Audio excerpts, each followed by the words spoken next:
So let's talk about the first rolling without slipping problem. And we're going to approach this from a forces and torque perspective. And that's just very easily, I have an object on a ramp and it's going to roll down the ramp without slipping. We know it's going to speed up as it rolls down the ramp. That means it's accelerating. So not only is the center of mass accelerating, but the rotation is picking up its speed as well. So here is going to be our ramp. And let's say that that is at an angle theta, and here's our object. Now, depending on the object, we'll get different results. So let's keep this nice and simple, and we're gonna have a hoop, right? And so let's remind ourselves that the moment inertia of a hoop about its center of mass point is going to equal what? And if you said mr squared, you are correct, where m is the mass of the hoop and r is the outside radius of the hoop. So let's do this as we always do this. Start with a free body diagram. So here is our center of mass point, which happens to also be our axis of rotation, right? Well, why is that? Well, unless constrained, we talked about in the past that a mass will always rotate about its center of mass. But we'll talk about an interesting application of this a little bit later, right? So this is actually different than chapter 11, where we said that sum of torques was equal to 0, and therefore we could put the pivot point anywhere, because if the sum of torques about any point is equal to 0, the sum of torques about all points is going to equal 0. Well, here that's no longer true, because the sum of torques is no longer to be equal to 0, and therefore we're going to have to think about, well, what's going on here? So I've got my force of gravity going straight down, and I've got my normal force, and I'm going to put it from the point of contact. And notice here, because of the tangency, it's going to go along the radial line, boom, like that. Now, notice here that if the center of mass is the rotational axis, neither Fn nor Fg is going to create a torque.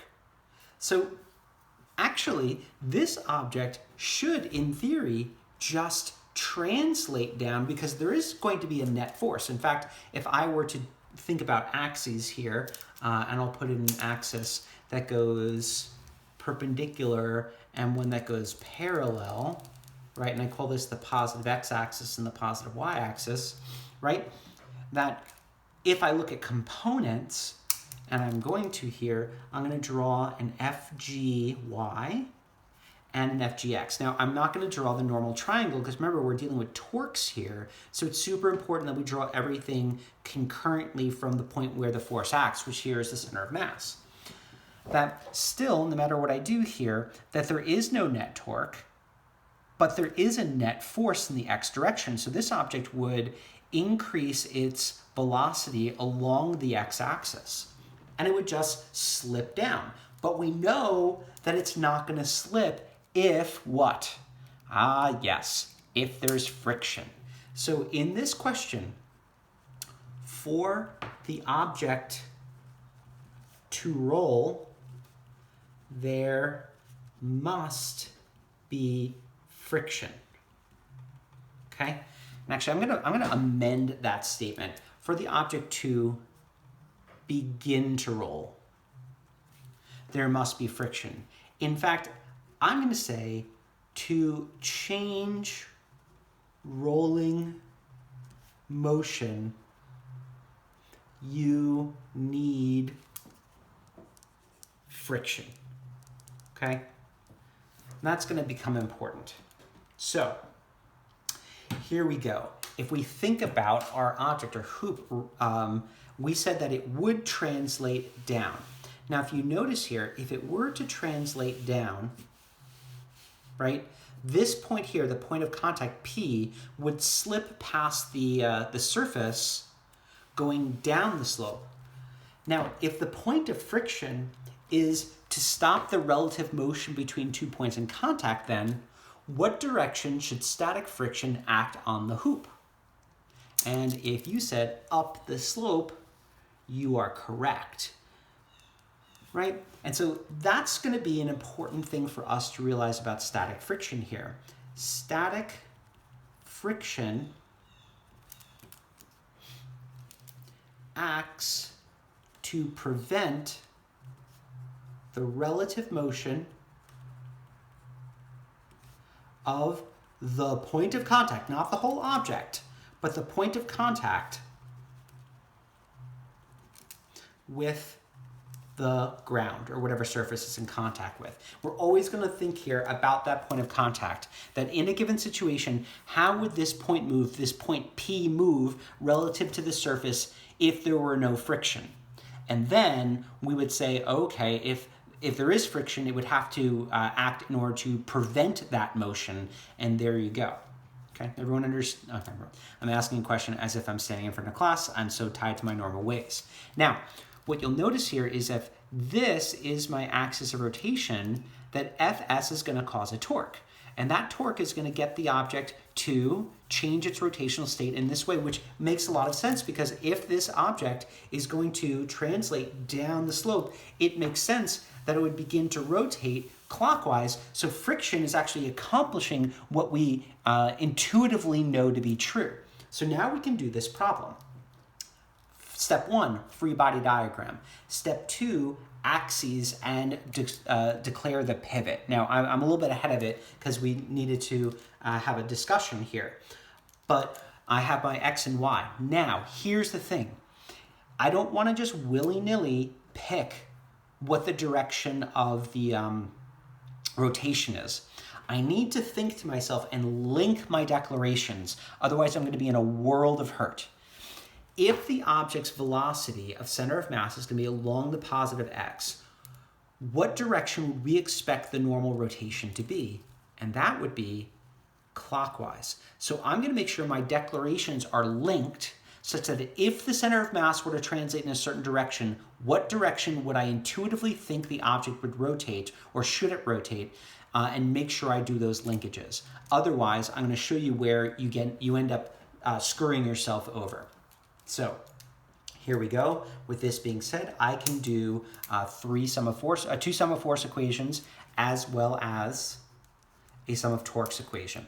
So the sum of force in the x is equal to max. And so here I've got fgx minus fs equals max. And let's just acknowledge that ax, this is a comm, right? Always talking about, with the sum of force equation, what the center of mass is doing. Let's bring that one step further. So that's mg sine theta, because we know theta is there, minus fs is equal to max comm. Now, you might be thinking, why didn't we take a limit there and plug in for fs? And here's the thing, I'm not asking the question, when will it slip? I just want to know about its motion. It's just going to be static friction, not rotating so fast that it begins to slip. That's a different question that we can answer, right? So if I'm not caring about that, I don't really care about the y direction, so I'm going to skip it. And so here we go. Sum of torque about the center of mass is equal to I about the center of mass, alpha. And so what's providing torque? It's just a positive torque due to static friction. And then this is going to be I comm, which we know is mr squared, and then alpha. Now here, notice if I had a disk, this just would be a different term. It'd be 1/2 mr squared. If this was a solid sphere, 2/5 mr squared, whatever have you that's rolling. And so now let's put this in. Force times lever arm. The force here is Fs. The lever arm here, between the line of action and the force and the rotational axis, is just the outside radius of the object, r, is equal to mr squared alpha. Oh, we got an r's to cancel. Oh, notice here I've got Fs is equal to mr alpha. Well, that's great because now I can plug this into here. But if you notice still, I have a problem in, actually, let's just do that plug in first. Mg sine theta minus mr alpha equals max comm. Dan, do it for me. Right? There it is. The masses cancel. And I've got g sine theta minus r alpha equals ax comm. Now, here's the big step, the trick of tricks. If it is in pure rolling, and I stipulate I want it to be in pure rolling, Here's where we would remember the condition of pure rolling. Bring this back from the other video.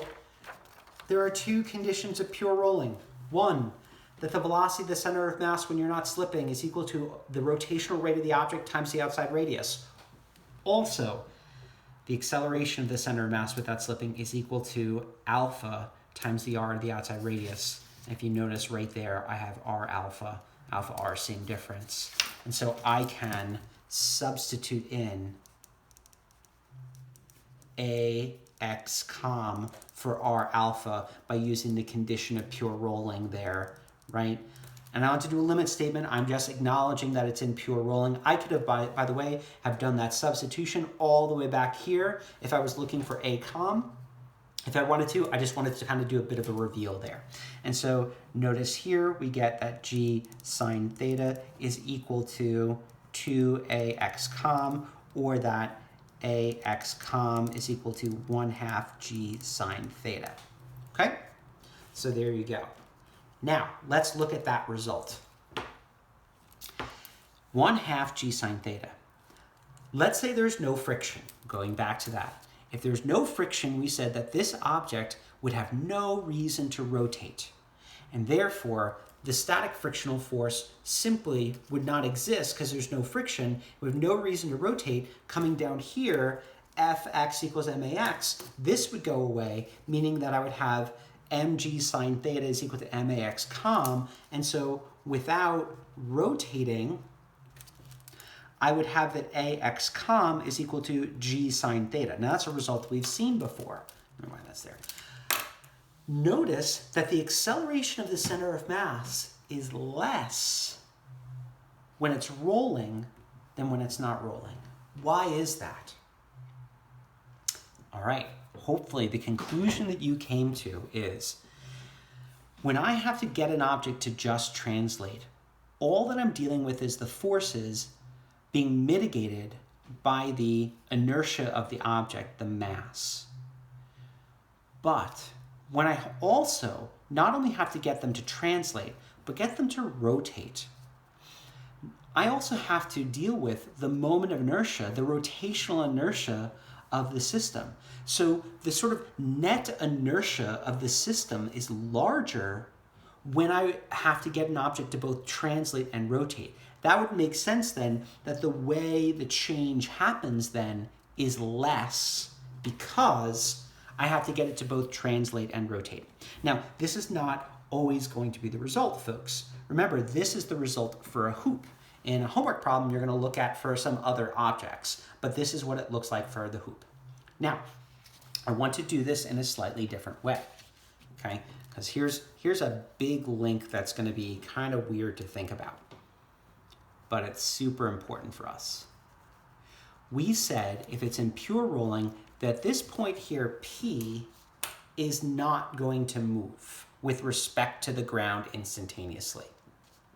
So that means that you can imagine that either this is rolling down the incline like this, or I'm going to prove that an object rolling without slipping is mathematically and physically equivalent to an object that is rotating about the point of contact. Not translating, but just rotating about the point of contact. Okay? So what does that mean?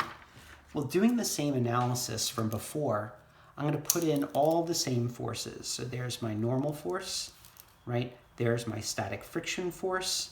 Here is my force of gravity. I'm going to split that up into components, Fgx and Fgy. There's theta, right? But now here, I'm going to put the rotational axis here and see if we could get the same result. Well, notice here, same declarations, down the slope, off the slope are positive and clockwise.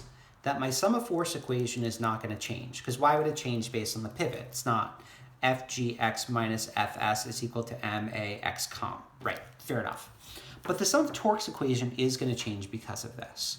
But let's first just make sure that it makes sense that we get the same physical result.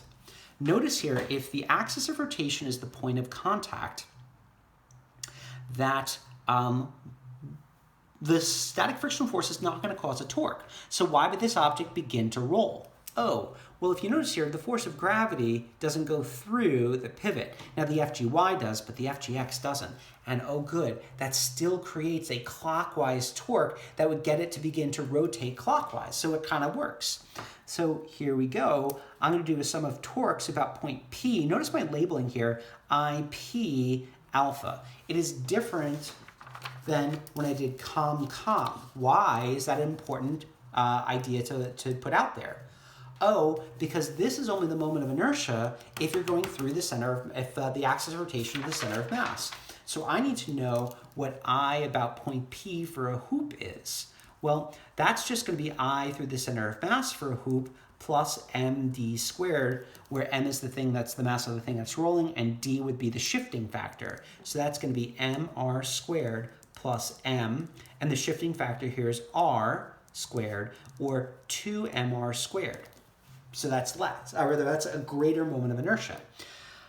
What's providing this? Well, this is just the torque due to gx, and it's a positive torque, is equal to, put this in, 2mr squared alpha gx. So this is going to be fgx. And what's that lever arm distance? It is r is equal to 2mr squared alpha. I can get rid of one of the r's. Let's put in for this. mg sine theta is equal to 2mr alpha, right? Masses go away. But remember, what I'm looking for is ACOM. Oh, let's use the condition of pure rolling.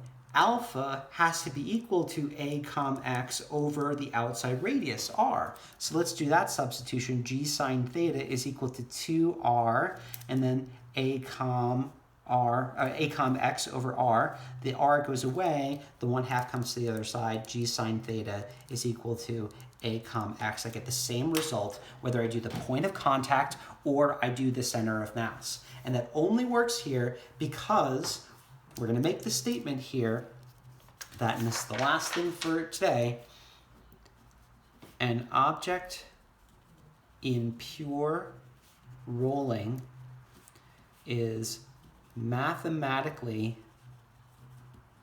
equivalent to an object rotating about a fixed point on its edge, that point P, okay? And we will revisit that. So we're gonna revisit this problem in the next video, except what we're going to do is do it through an energy analysis.